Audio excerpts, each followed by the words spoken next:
Good day, and welcome to today's UPMC video webcast event. As a reminder, during today's virtual event, you may submit questions for our presenter by typing in the Ask a Question box below the video window of your webcast screen and clicking the Submit button. These questions will be answered after today's presentation. It is now my pleasure to introduce today's presenter, Dr. Michael Lang. You may proceed, sir. And Dr. Lang, you're muted up in the upper right-hand corner with your microphone. Oh, yeah. Simple mistake. You'd think after all these years of Zoom calls, I would have figured that out by now. Well, thank you very much for the introduction. To all those online, thank you for taking an hour out of your day to spend with us so that I can talk about one of my favorite things to discuss, really the pathology that made me want to be a neurosurgeon in the first place. For those that don't know me, my name is Michael Lang. I'm one of the neurosurgeons here at UPMC. I direct our cerebrovascular program here in Pittsburgh and across the UPMC system. And today we're going to be discussing brain aneurysms. So let me just switch over to my talk here. All right. So I don't have any disclosures to share at this time relevant to this talk. So brain aneurysms are one of these pathologies that are incredibly scary, right? So for those affected by them, it's a really life-altering, potentially life-ending event. And we think of them as these kind of rare beasts. And back in the days before we had CAT scans and MRIs that people were getting for all kinds of different reasons, we would only find out about brain aneurysms when they burst or when they would get big enough to start pushing on something important. But it turns out that between 2 and 3% of the population worldwide harbor a brain aneurysm. And in the US, this accounts for about 30,000 people a year presenting with aneurysms that have ruptured. But we find a far greater number of them by accident now.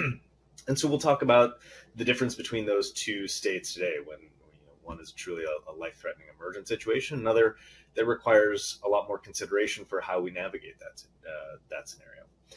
In general, they tend to occur later on in life, usually as patients get into their 50s and 60s. They're more common in females for reasons that we still don't fully understand. And for those patients that come into the emergency department with a severe headache that occurs out of nowhere, which is kind of our classic warning sign of an aneurysm rupture, it still is about 1% of those particular patients that actually have an aneurysm that bursts. So it's something that we have to be on guard for as physicians. But it's still a relatively rare phenomenon. So at a basic level, what is a brain aneurysm? And it's one of these scary things that people have heard a lot about. Usually most people's first encounter with it is, either, on TV, they say somebody died suddenly, or they have a friend or family member that dies suddenly, and a couple of weeks later they find out, oh, it was a brain aneurysm. What it means is a balloon on the side of a blood vessel. So generally speaking, when we refer to brain aneurysms, we're talking about a classic saccular or berry aneurysm, as we see here on the image. These are basically balloons off of the side of a blood vessel, or as one of the guys who trained me referred to it as a blood balloon. They tend to occur where a bigger vessel branches into two smaller ones. We still don't fully understand why they form in the first place, likely due to the stress that occurs at these branch points in blood vessels. And when they grow, they start to form. Some of them stop growing entirely. Some of them grow and grow and grow to giant size, and others grow until the body can't tolerate that configuration anymore, and it bursts. However, there are a number of different subtypes of aneurysms that we encounter. So as you see on the top left here, the saccular or berry aneurysm is the most classic type of brain aneurysm that we encounter. These account for the great bulk of aneurysms that we see inside the head. But there are different subtypes, and all of these have difference for their impact on patients, as well as how we go about treating them. When the entire vessel balloons out, we refer to that as a fusiform aneurysm. And as you can see here, that often incorporates branch vessels that come out of the aneurysm itself, as opposed to them being distinct in the case of berry aneurysms. Sometimes that same configuration can occur when a tear in the inner lining of the blood vessel occurs and a false passageway occurs in the outside space of the aneurysm. This is what we call a pseudoaneurysm or a dissecting aneurysm, because it doesn't incorporate all of the different layers of the blood vessel. And lastly, we encounter these really horrific types of aneurysms that we call dolichoectatic aneurysms. They frequently occur related to the artery that supplies the brainstem and the hindbrain. We call the basilar artery. And in this case, the entire vessel, as well as its branches, balloon out, often in really dramatic fashion. But suffice it to say, this pathology incorporates a number of different subtypes, and the solutions and implications for any given patient are different depending on the particular aneurysm, its size, shape, and its involvement in the normal anatomy. So why do we care about that? Like we talked about at the beginning of this talk, a rupture or bursting of an aneurysm is a life or death event. Of all the patients that experience an aneurysm rupture, if we include all of those that die before they ever even make it to the hospital, it's still roughly a coin flip as to whether or not a patient with a ruptured aneurysm lives or dies. And of those that survive, there is a significant risk for ongoing injury to the brain and cognitive function and global function down the road. This slide shows that proportion decreases over time. So the actual numbers here are less relevant, but suffice it to say, these darker colors are bad. And so a significant proportion of patients die within the first several days of an aneurysm rupture event, even when we treat them. Often the inciting damage is so severe that we cannot overcome the consequence to the brain. But of those that survive, we see progressive recovery over time, but it is a significant challenge to deal with. So we take an aggressive posture with patients that have had an aneurysm rupture because we know that there is a lot of reason for hope, despite how grim the prognosis often looks at the beginning. And to do that requires a big team effort. So while I get to talk to you today as a surgeon who deals with aneurysms directly, the team that's required to treat patients with this particular problem is massive. So the nurses and nurse practitioners and physician's assistants that I work with on the outpatient side, our nursing teams, our ICU teams, the anesthesia teams that we work with in the hospital, as well as the rehab folks on the other side, all of these people come together to deal with brain aneurysms, particularly when they've ruptured. So again, these kind of put in finer detail the numbers that we encounter when aneurysms rupture. So about a third of patients will die before they ever make it to the hospital. And again, overall, a 50-50 shot if you have an aneurysm rupture that you'll survive it. And about a third of patients go on to make a complete recovery, i.e. that we can't really tell a significant difference. But even those with subtle neurologic changes account for about 70% of all patients who have survived an aneurysm rupture. So the signs and symptoms that bring people into the hospital in an aneurysm rupture, classically we define a severe headache. And this is not like typical tension headaches or even migraine headaches that people have that kind of progress over time. The headache that's associated with a brain aneurysm is one that comes out of nowhere. We classically describe it as a thunderclap headache because people say they feel like they've been struck by lightning or they feel like they've been shot in the head. And that often causes patients to vomit, to lose consciousness right away. It's often associated with severe neck pain, and that's due to the irritation of the covering of the brain throughout the head as well as the spinal column.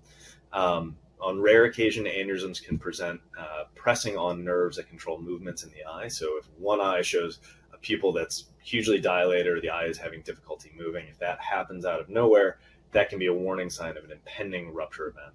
And obviously someone that presents with an acute loss of consciousness, which is a common finding in patients who have aneurysms rupture, those are ones who are really in extremis and have to be dealt with quite urgently. Unruptured aneurysms, however, represent the majority of those that we identify. And so a big part of my job is reviewing films that people have had for all kinds of different reasons. They come in with a headache or they've had a slip and fall, and we happen to get pictures that show an aneurysm. And then the real question that we have is that something that we need to treat, or do we need to keep an eye on it, right? Not every aneurysm that we encounter is one that needs treatment. And generally speaking, we don't treat these urgently. So a brain aneurysm is one of these things that sounds very scary, and it certainly can be. But again, they're actually much more common than we think. And finding out about one is not necessarily a death sentence, and having to come in to see a neurosurgeon is usually the worst day of most people's lives. I like to joke that the best thing I ever get to tell people is that they don't need the kind of help that I offer, because the problems that I deal with are generally not ones that you want or that you would want your worst enemy to have. But we're able to take a much more stepwise and nuanced approach in dealing with brain aneurysms that we find incidentally, because of the less urgent nature compared to those that have ruptured.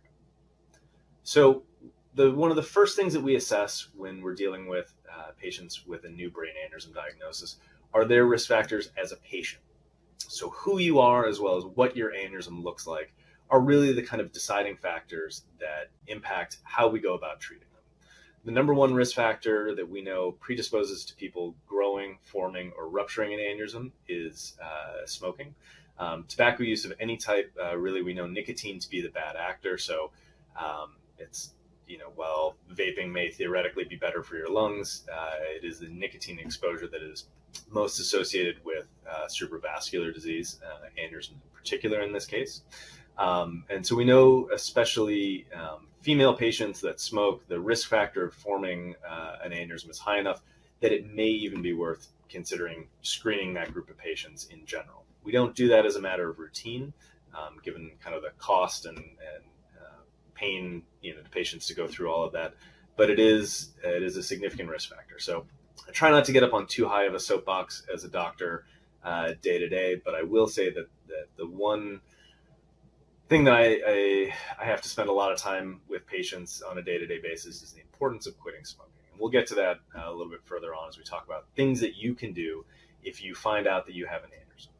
We also know that family history has an impact. So we know that for patients where 2 or more family members have an intracranial aneurysm, the risk of having an aneurysm can go from 2 to 3% up to 10%. And so for patients in that situation, we recommend screening studies for their family members, for first-degree relatives, so parents, brothers, sisters, children, as well as nieces and nephews of associated family members. There are certain syndromes that can be more predisposed to forming brain aneurysms, so adult polycystic kidney disease, Ehlers-Danlos, or other connective tissue diseases can also be associated. So the other set of descripting factors that we worry about with brain aneurysms relate to the aneurysm itself. And so that really means its size, its shape, and its location. So by size, we know that smaller aneurysms are less likely to rupture than larger aneurysms. The size threshold that we typically worry about is anything above 7 millimeters in size. We know that the risk of rupture goes up substantially.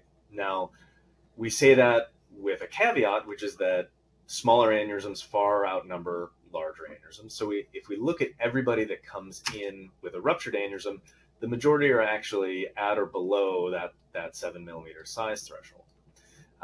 So size by itself does not necessarily mean an aneurysm can be safely watched. We also worry about the shape of an aneurysm. So a small, smooth, round-walled aneurysm that looks like a small ball off the side of an artery is a much more benign aneurysm from our perspective than one that has kind of an ugly, lumpy, bumpy shape, multiple lobules, or sometimes aneurysms can have smaller aneurysms that are growing from the main body of the aneurysm. That's what we call an excrescence. Any of these irregular features are known to be much more prone to rupture. And so when we see those features, we're more apt to recommend treatment to an aneurysm that we might otherwise observe. And lastly, the location. So we'll kind of demonstrate this diagrammatically in a slide or two here. But where an aneurysm occurs in the vessel tree is a very important designation. So for example, aneurysms that we encounter in the neck are often not classic aneurysms. Those, unless they become giant in size, we don't really treat. Aneurysms that occur off of the carotid artery as it passes through the bones of the skull, but before it enters the covering of the brain, what we call the dura. Unless those start to push on surrounding nerves or really become giant in size, we don't tend to treat those either, because the risks of treatment far outweigh the risks of rupture. In those situations, those aneurysms are outside the head and really can't cause bleeding events outside of some rare situations.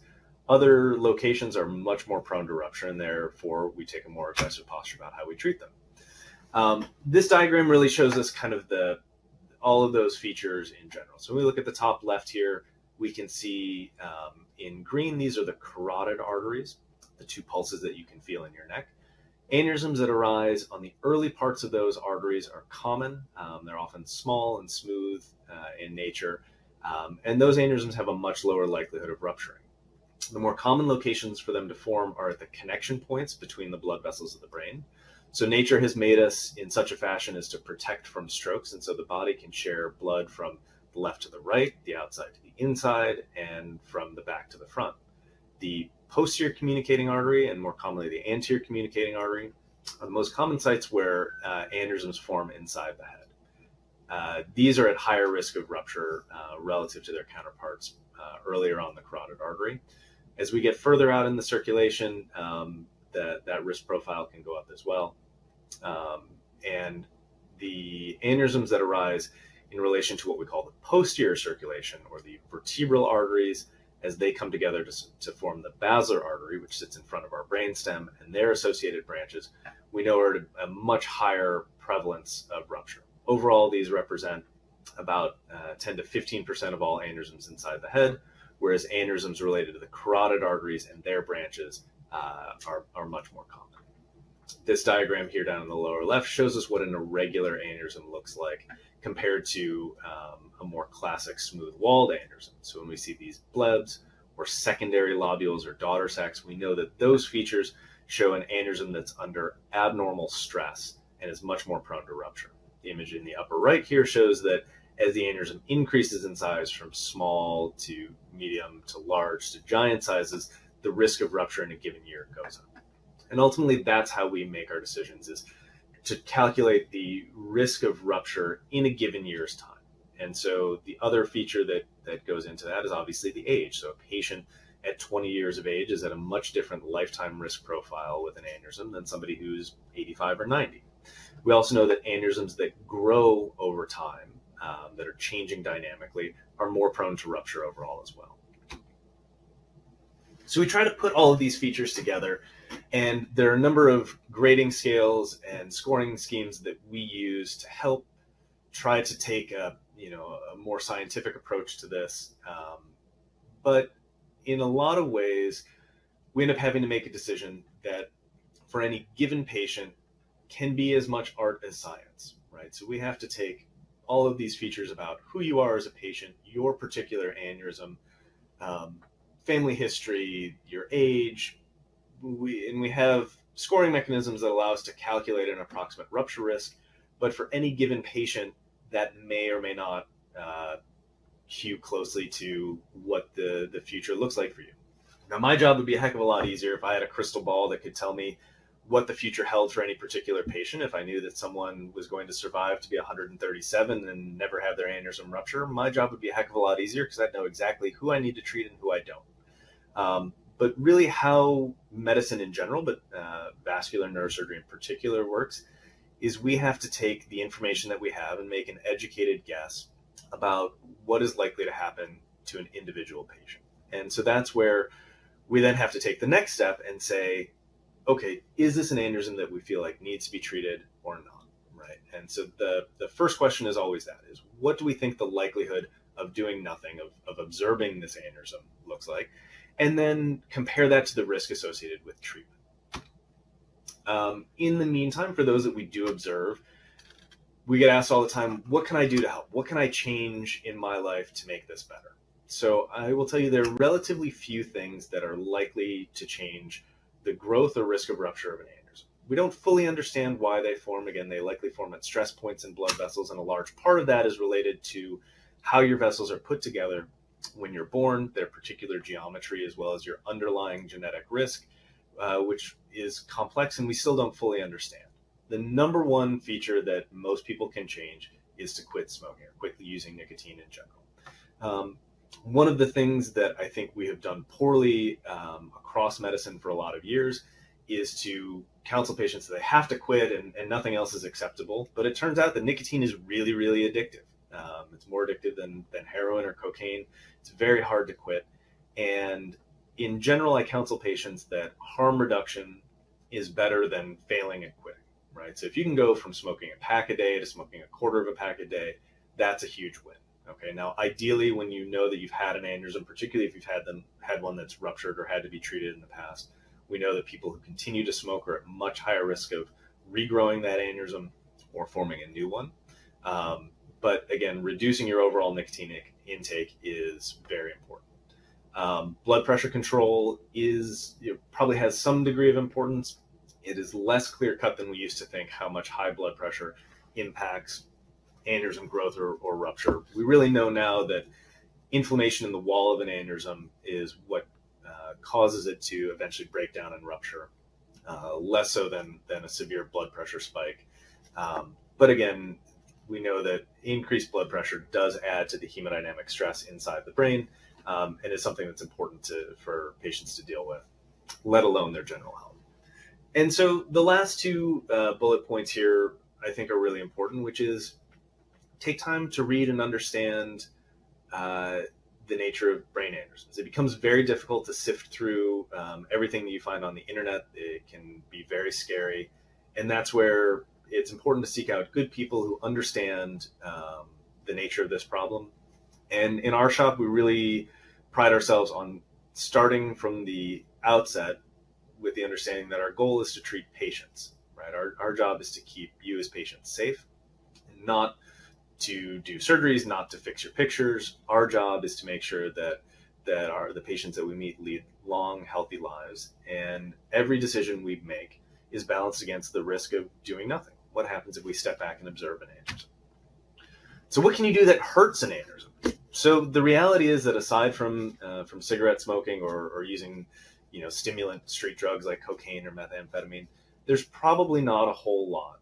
We do know that patients who are heavy alcohol users can have an increased risk of rupture, but we used to put all kinds of restrictions on patients. Can you work out? Can you exercise? Is sex dangerous?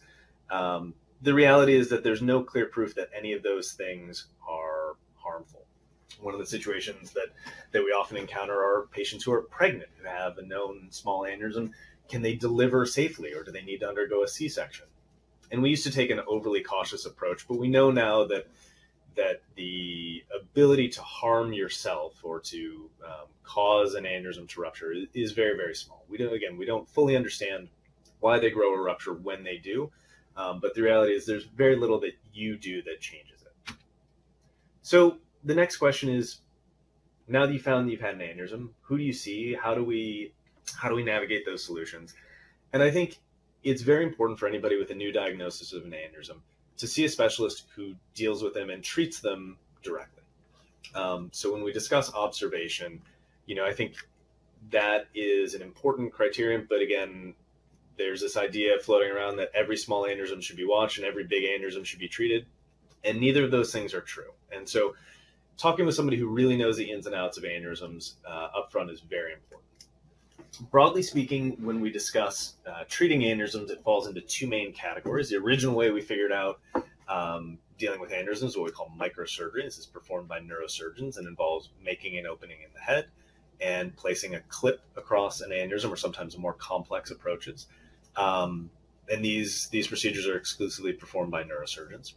And as our technology has evolved, our ability to treat aneurysms from inside the blood vessel has changed, and that particular area of treatment was originally designed by radiologists and subsequently neurosurgeons, and more recently neurologists. At this point, these are well-established treatments, and the technology that we use is continuing to evolve day in and day out. But the reality is that both of these subsets of treatments still have a place in the world. And I think if you are a patient that has a new brain aneurysm, it's important in my mind to see people who understand both subsets of these procedures. Whether or not they perform them themselves, I think it's very important that we can talk comprehensively about brain aneurysm care, because there's no one-size-fits-all situation. At the end of the day, more often than not, the simplest solution tends to be the right one for most patients. But we really want to be able to take the most nuance, the most detail about any given patient, as well as a patient's desire for their own body, and help navigate how to choose the right option. So microsurgery, again, like I said, involves making an opening in the skull And these are well-established procedures, done in earnest really since the 1960s and 70s. The earliest aneurysm clipping procedures were described earlier in the 20th century, in the late 20s and early 30s. Because these are the only procedures that physically shut down the neck of an aneurysm, that close it off from the rest of the circulation. Typically with these devices we refer to as aneurysm clips. They look like little mini titanium clothespins. They tend to have the lowest rates of recurrence, so the most definitive treatment for most aneurysms, particularly those occur or incorporate branch points in blood vessels. Now, generally speaking, these treatments have a longer recovery and can have a longer hospital stay. A couple of asterisks here, because the use of mini approaches that we use now, as opposed to much larger openings in the head or more mobilization of normal tissue, allows patients to very frequently go home the very next day, even if we have to open up the head. Patients do feel worn out for the first couple of weeks after surgery, so the recovery is a little bit tougher. But again, the trade-off in that situation is that they're often more durable treatments. Endovascular technologies, on the other hand, we work from inside the blood vessels, so either passing through the groin or more recently up through the wrist. We're able to deliver long tubes or catheters up inside the head and deploy a variety of technologies into or outside of aneurysms. The image you see in the upper right here is what an aneurysm coil looks like. These are loops of platinum wire that kind of look like little balls of yarn almost, and we use these to fill an aneurysm. The upside here is that the recovery is much simpler. It's very often, typically one night in the hospital, and overall the recovery is easier on patients. The downside is that they are associated with a higher rate of recurrence, of needing retreatment down the road. There are asterisks here because some of the technologies that we use that actually redirect blood flow past an aneurysm can have incredibly high cure rates with basically no chance of recurrence. And again, that's where making sure that we're employing the right tools for the right aneurysm is incredibly important. We very often use these techniques in the setting of an aneurysm rupture so that we don't have to manipulate brain tissue directly. We know that there's probably some benefit to doing that in the short term, but in the long term, it doesn't really matter. And so from my perspective, it's all brain surgery. I think it's a misnomer to refer to endovascular techniques as minimally invasive, because the reality is that invasiveness, in my mind, is a function of your risk of injury to the brain, whether that's a bleeding event related to an aneurysm that's incompletely retreated or grows back later, or the risk of a stroke during the procedure. The same thing with microsurgery. It's not a permanent treatment if we don't do everything in our power to make sure that aneurysm is completely gone. So at the end of the day, the best treatment is ultimately the safest one in any surgeon's hands, but we really want to make sure that for every patient, they have the opportunity to understand what all of the tools and techniques are and how that may apply for them individually. So why do we choose UPMC? And I take a great deal of pride in the work that we do here. I'm lucky to work with some of the most talented individuals on the planet. And as we've alluded to before, I think our workflow is really important. And this really breaks down into 3 steps. From my perspective, it becomes difficult for any patient to talk about the next step until we've kind of passed through the one that we're in. But the first step is really to gather all the right information, to make sure that we understand your aneurysm, and very often that requires detailed imaging, what we call an angiogram procedure, where we place one of these catheters through the vessels into the base of the neck to inject dye directly. That allows us to understand the aneurysm in much greater detail and helps us make more detailed assessments as to the right tool or set of tools for a particular aneurysm. Using that information, then we make a plan and we go and we do it, and we do it well. At the end of the day, all of the things that we need to do for aneurysm treatment should be centered around keeping patients safe. And so I try not to ever make promises to patients that I can't keep. Brain surgery of any sort, let alone dealing with the blood vessels of the brain, is a risky endeavor to begin with. And in general, patients do exceptionally well, but complications can happen. But the promise that I make patients is that we will do everything that we can to keep them safe. And with that as our mindset, that really guides everything else that we do.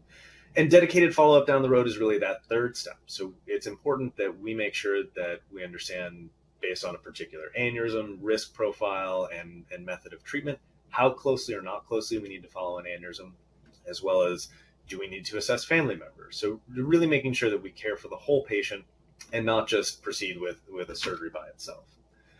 And so the tools that we use here are, are as avant-garde as you see anywhere in the country. Some of the things that we do as well are incredibly unique, and we take a great deal of pride with. So this image that we see in the upper left shows, what a little mini approach looks like for an aneurysm clipping surgery. This incision now is probably even a bit larger than I typically use. They sit back behind the hairline so that, after a small hair shave, when that hair grows back, it becomes nearly impossible to see the incision. And because we have to do much less manipulation of the chewing muscles that sit here on the side of the head, patients are able to go home the very next day. The kind of classic approach really requires a much larger incision. There are other ways of doing this in similar mini fashion where we make an incision through an eyelid. And all of these things I think are really important, particularly in an endovascular era where we need to be cognizant of the cosmetic outcomes as well. So I tell patients all the time, it's really important to me that they look as beautiful on the outside as they do on the inside. We also make use of technologies beyond just coils that can treat aneurysms. One of the most powerful tools that we have are these flow diverting stents. So a stent is like a chicken wire tube. We think about them elsewhere in the body as being used to open up a blocked blood vessel. These are like a fine mesh or sieve, and their job is to redirect blood flow past an aneurysm. And because that allows the body to grow the lining of the blood vessel over the stent, they can be very permanent treatments for the right aneurysms. Similar technologies can be deployed inside the aneurysm itself. And these technologies are rapidly evolving, and we are involved here at UPMC in all of the trials and tests for these newer devices as they come out. So our patients have access to the most up-to-the-minute technology. We also are asked to treat aneurysms that are incredibly complex. It sometimes requires us to reroute where the blood supply to the brain goes in order to safely shut down an aneurysm. That sometimes requires what we call a bypass operation. And that has actually recalibrated what we think of as possible for treating aneurysms that have otherwise been deemed impossible to treat. And I'll show you an example of that. Personally, that is one of my areas of subspecialty, and patients get sent to us from far and wide for those types of treatment. So again, our job is to do the right thing. We aim to treat patients and not their pictures. And we also try to be always available. It's important to me enough so that all of my patients and their family members have my cell phone number with the intention of knowing that, God forbid, there's ever an issue, that they can reach me at any time. Beyond that, after we get patients through recovery, I want to make a plug here for our aneurysm and AVM support group. So our team has made great efforts to help connect patients and their families with one another, because while I deal with treating aneurysms day in and day out, I have no idea what that lived experience looks like, particularly for those patients that have gone through a rupture event. And so being able to connect patients and families together so that they can get support from one another and ultimately be beacons of hope for other people is incredibly important. And so for anybody who has an aneurysm, would like to participate at any point, the link at the bottom here is our aneurysm support group. And I cannot tell you how incredibly helpful I think this is for our patients. So I want to show you guys a couple of cases to finish up so that we can see how we work through aneurysms. I'm going to show you a couple of complex aneurysms that highlight having the utility of having all of the tools in the toolbox, why I think it's really important to have a comprehensive approach. So this first patient was a 51-year-old who presented with a ruptured aneurysm. So she had blood in the spinal fluid space in her brain, called a subarachnoid hemorrhage. That's a particular type of hemorrhage we refer to as the ruptured aneurysm. She was an active smoker, and she was an active cocaine user as well. And so when she arrived, her family told me that she never sees doctors, she won't take any of the medications that we prescribe, and she had 3 aneurysms in her head. This one is what we call a superior cerebellar artery aneurysm that arises in association with this blood vessel here, coming off of that basilar trunk we discussed earlier. And so we want to think long and hard about how to deal with this patient in the short term, where our goal is to prevent it from re-rupturing in the urgent setting, but also to make sure that we've treated it in a permanent fashion down the road. And this particular aneurysm sits in a deep, dark hole getting access to being able to control these blood vessels is difficult, especially in the ruptured setting. And so initially we favored treatment with an endovascular approach. So we didn't have to manipulate an angry, swollen brain. But we did so with the expectation that there's a good chance we'd have to come back down the road. So we deployed one of these intrasaccular devices, what we call a woven endobridge or web device. And we can see here that this device sits completely inside the aneurysm. So we weren't required to put the patient on any blood thinning medications, which we would have needed to do had we had to place any of the stents that we sometimes use to help fill that aneurysm. And we also know that the patient was very clearly not likely to be able to take the medications that they were prescribed. I don't imagine that's an issue for anybody who's taking the time out to join us for a webcast today, but it is one of the situations that we deal with, right? So we want to think about the patient as a whole. So being able to use this device made it so that I knew that if it grew back, that I could then come back and retreat it with a clipping procedure safely, as opposed to if I had filled it with aneurysm coils, it would have been too dense for us to safely put clips across and would have dramatically increased the complexity of that procedure. Now, our hope was that this would be a treatment that was durable for the short term and near term, but in this case, the patient had gotten an angiogram as part of evaluating for spasm in the blood vessels after the aneurysm rupture, and we could see that whereas immediately after the treatment, it looked like the bulk of the aneurysm was shut down, we could see that it was starting to fill again. And so before she left the hospital, we brought her to the operating room to clip across this aneurysm. So after she was out of the window where we were worried about spasm in the blood vessels, after the brain had relaxed and was no longer as susceptible to injury. So here's a short video of what that looks like. This is that aneurysm after we've dissected it out. It's in close proximity to one of the nerves that controls movements in the eye.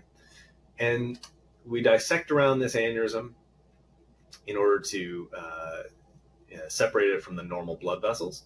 And then this is what a clipping procedure looks like. So here we can see the device through the wall of the aneurysm, but it's still obviously filling. And we're able to safely shut down that aneurysm with one of these titanium clips. Now, that video kind of underestimates the effort that's required to get there. It's certainly a large to-do to get down to this space, but you can imagine the setting where the aneurysm has ruptured and is in close proximity to a lot of critical structures. If it were to re-rupture during the operation in an uncontrolled fashion, that could be potentially very dangerous.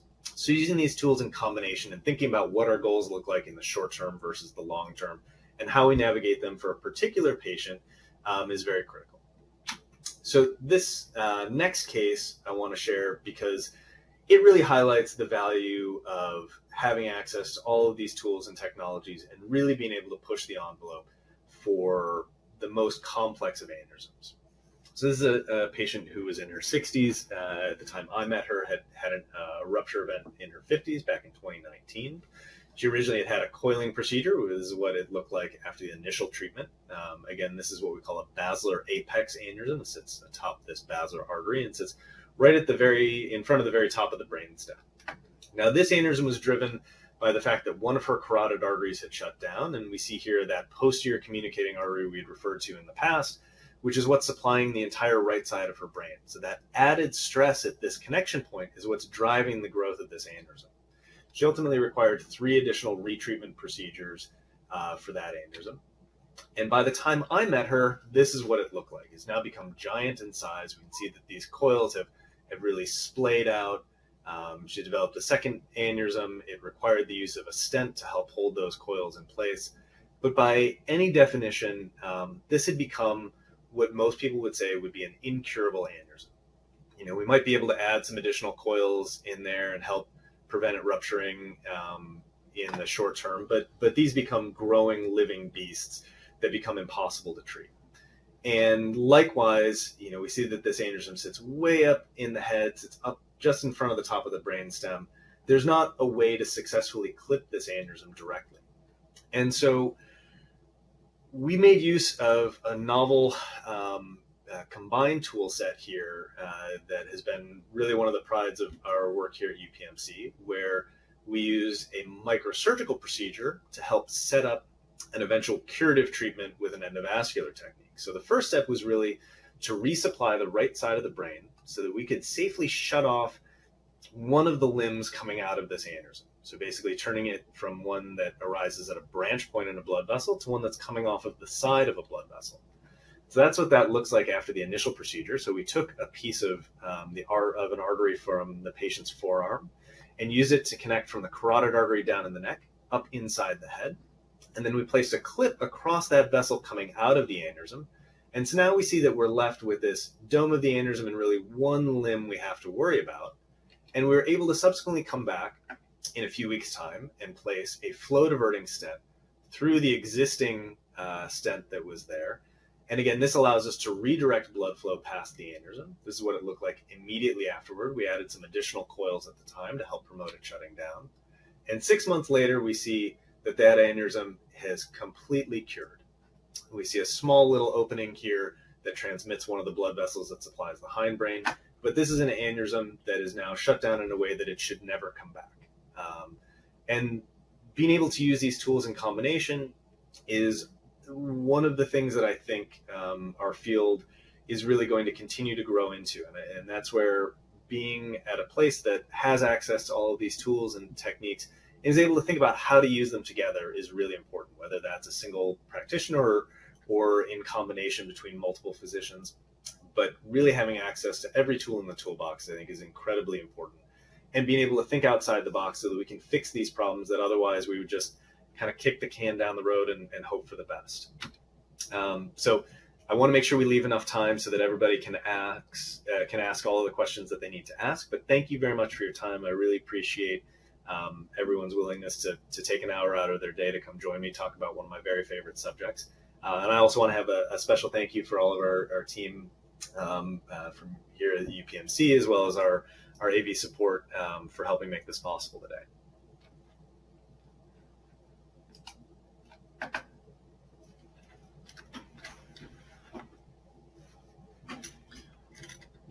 All right, so I think we have some questions here.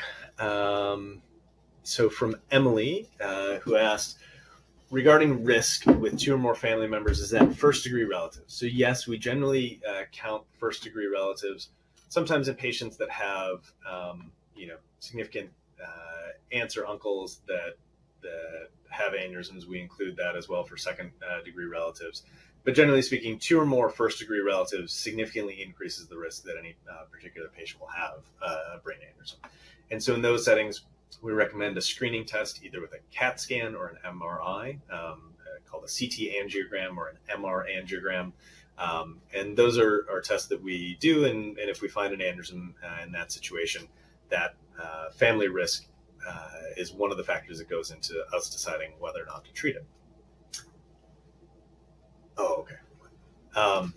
The next question that we have is, what do you think the biggest practice change in treating ruptured aneurysms when you first started in practice versus now, and that leads to the biggest impact on patient outcomes?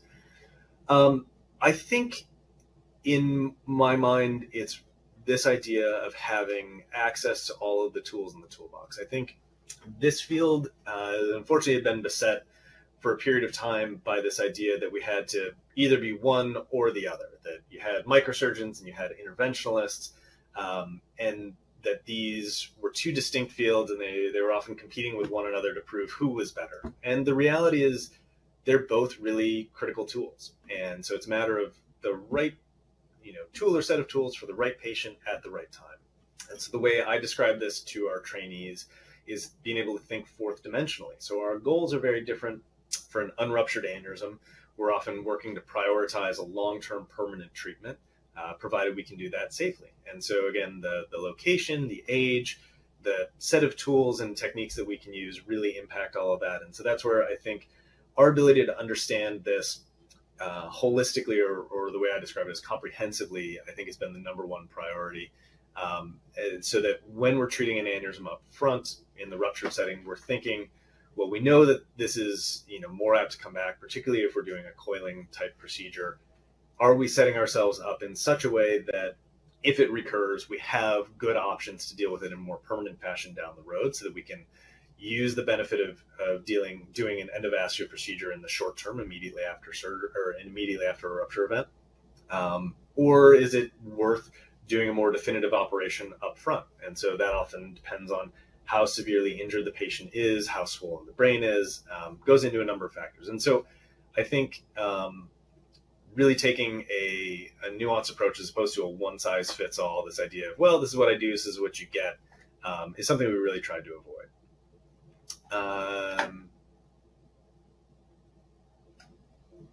So we've been asked here, how do we screen for the likelihood of a brain aneurysm? I think that is one that, as we talked about, we know they occur in about 2% of people. The bulk of those are ones that we don't necessarily need to treat. We don't have good evidence that everyone needs a screening study. For people who are high risk that have an associated syndrome or condition that makes them prone to forming aneurysms, those with significant family risk, those are the people we recommend screening for. But I don't think it's worthwhile that every patient go out there and get an MRI of their brain done. You're more apt to find things we don't want to know about, or find out something by accident that doesn't need to be treated.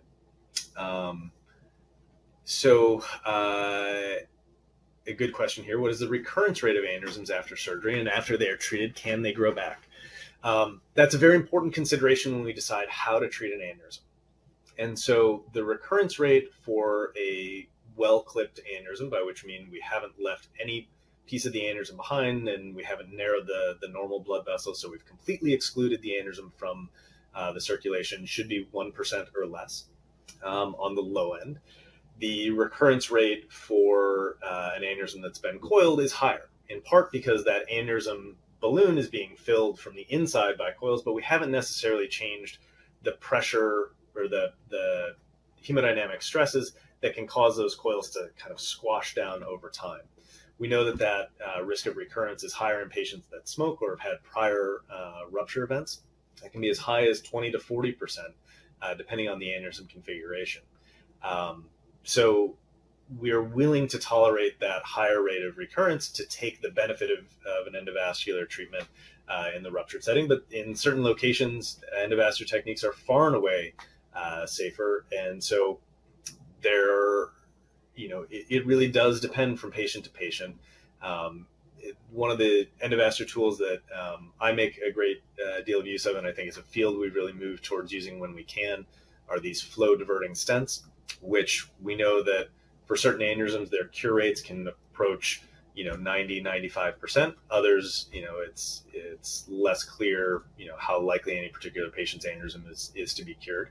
But for those that go away, that we see that 6 months after we've deployed the stent, the aneurysm is gone.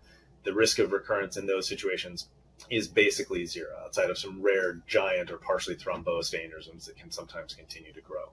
So there are endovascular techniques that can compete with clipping procedures for permanence as well. There is a question here: I don't have a neurosurgeon nearby. Are there telemedicine visits available? Absolutely. So one of the things we pride ourselves on are being readily available to patients. So we try, particularly in the wake of COVID, to make increasing use of telemedicine or televideo appointments, to make it as convenient for patients to see us as possible and allow them to see us as soon as possible. We know how scary a new diagnosis of a brain aneurysm is, and so to have to wait weeks and months afterwards to finally see somebody who knows what they're talking about,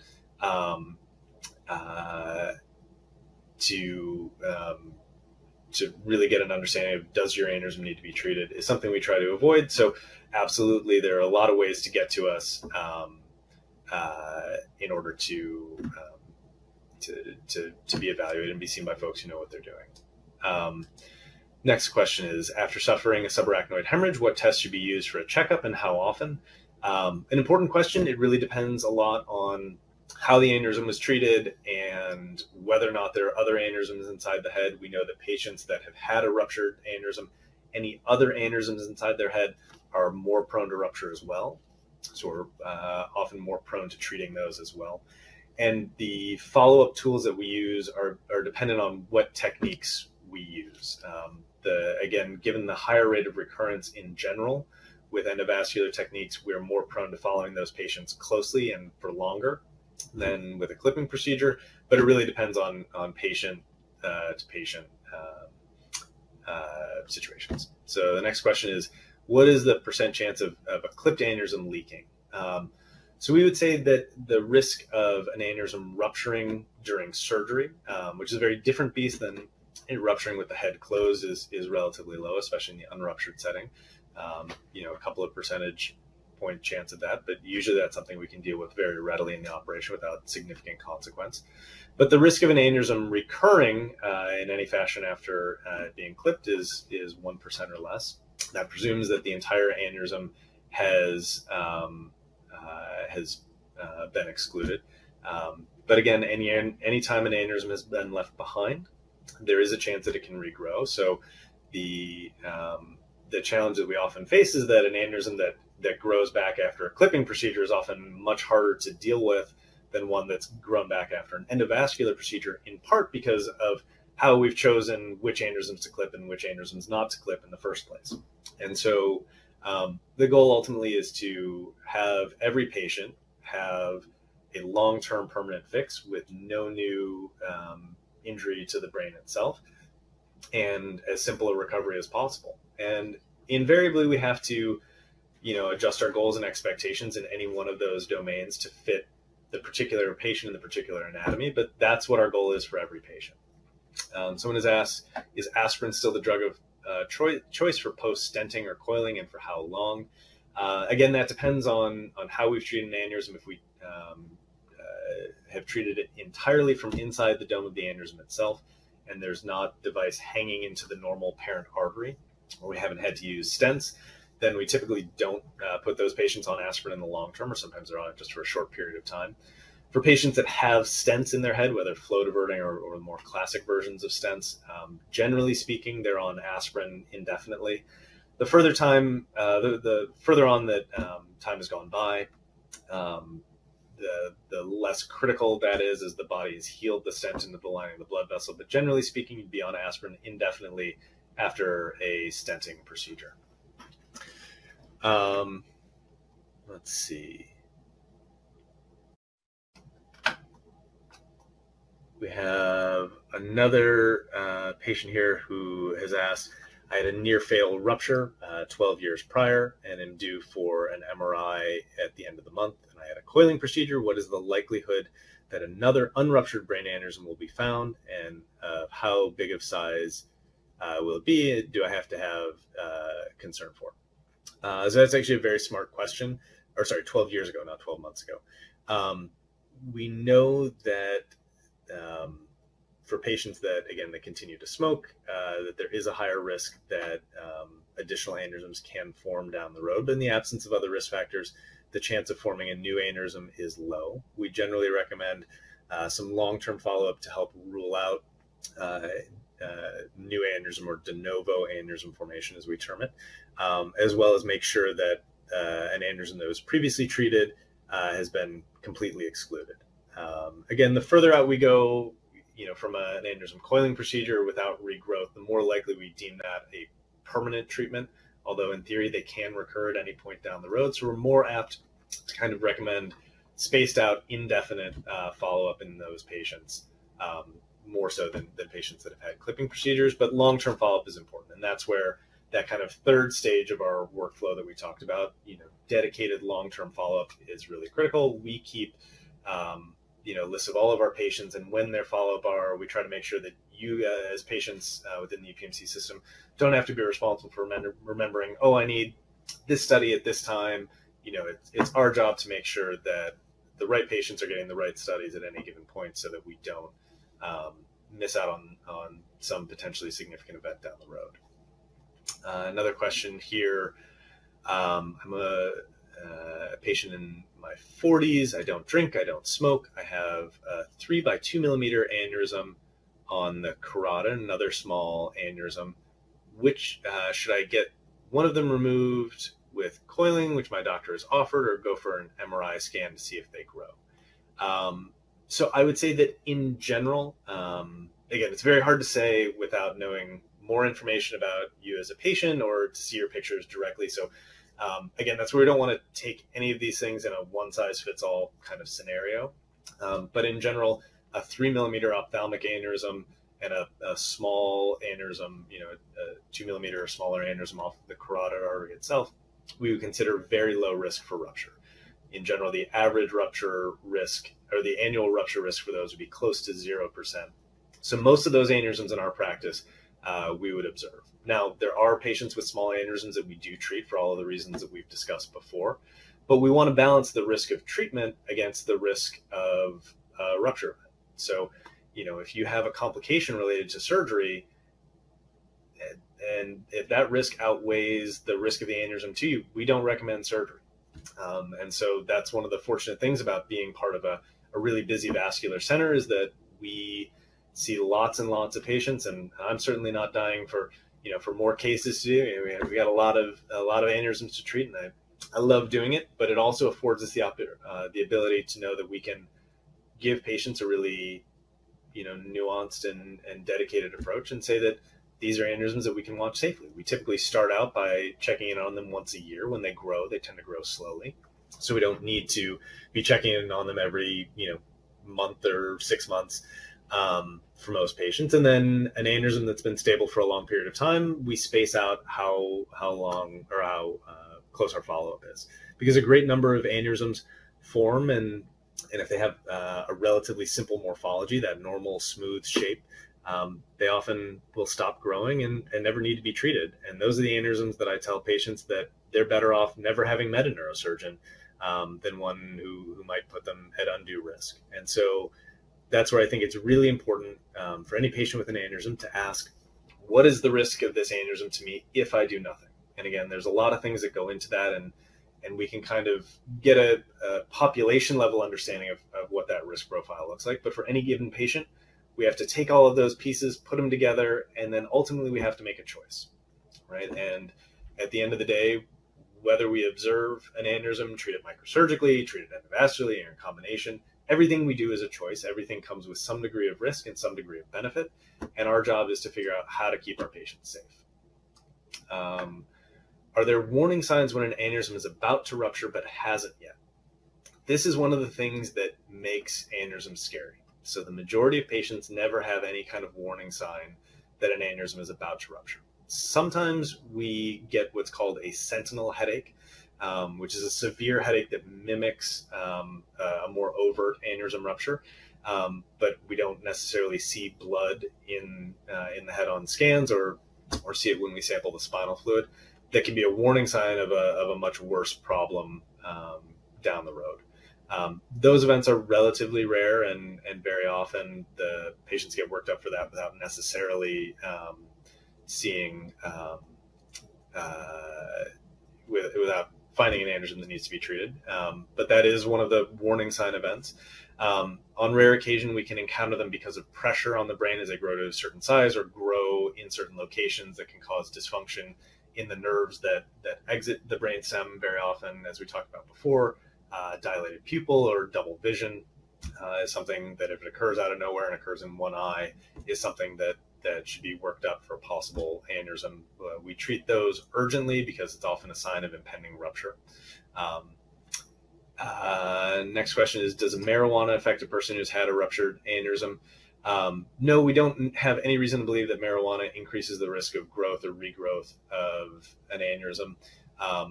Patients who have had ruptured aneurysms can have cognitive limitations. One of the things that's very common, even in those patients who do really well, are short-term memory difficulty. And obviously that's one of the side effects of significant marijuana use. Obviously it goes up the more you use. I'm a firm believer that everything in life in moderation, including moderation. So a patient who's had a ruptured aneurysm can have a drink from time to time. Is occasional marijuana use safe? I think likely, but again, for any individual patient, you have to put that in the context of your ability to function safely in those situations, that you have the right support. And obviously those things are more difficult to navigate early on after an aneurysm rupture versus later on down the road. Another good question here: what is the difference between a stroke and a brain aneurysm? So an aneurysm is a physical change in the blood vessel, is that balloon off of the side of the blood vessel that we've discussed. A stroke refers to an acute event in the brain. Classically, when we think about stroke, think about what we term an ischemic stroke, or a blockage of the blood vessels in the brain. This is 80-85% of the stroke events that we encounter. The remainder are what we call hemorrhagic stroke, or bleeding strokes. And that can occur due to bleeding in the brain tissue itself, very often from things like elevated blood pressure, or in this case, in the spinal fluid space, which is the common place that aneurysms bleed. And so while we can refer to an aneurysm rupture as a type of stroke, it's really a unique beast from what we classically term strokes. And then I think probably the last one we have here is my understanding that rupture risk increases with age, especially for women. Would that determine treatment rather than location and size? Yeah, so that's certainly one of the features that goes into understanding aneurysms. Age itself is not independently a risk factor. We know that aneurysms are more commonly form later in life. So by nature of that beast, or by nature of that function, you're more likely to have an aneurysm rupture later in life. But if you have a new small aneurysm in your 60s or 70s, that's not an aneurysm we necessarily will push to treat. And again, we balance that against the lifetime risk of a rupture event. So the way we calculate our risk profile is in terms of annual rupture risk, or what the cumulative risk over, say, a 5-year period is. But really, we want to think about the entirety of your life. And so we know that an older patient is much more prone, or is much less likely to have a rupture event at the same risk profile than a younger patient when we look at the entirety of their lifespan, just because there are more years that accumulate where you're exposed to that risk. So I think that takes us to the end of our time here today. Obviously, we can connect offline if anybody has additional questions, or we had a couple of questions get submitted with, I think, particular patient questions. We're obviously happy to see anyone in our clinic. And again, like I said, we pride ourselves on trying to be as available as humanly possible to all of our patients and prospective patients. And again, I'd like to say another thank you for everyone who joined us here today. I loved all the questions we got to answer. Again, I'm one of those lucky people that really loves what I get to do, and we get to save people's lives day in and day out, and it's a real honor and pleasure to be able to treat patients with brain aneurysms. And again, this is the pathology that really made me want to be a neurosurgeon in the first place. So I'm very fortunate that I get to live my own personal dream in doing this kind of work and spending my life helping people with this condition. So thank you guys again.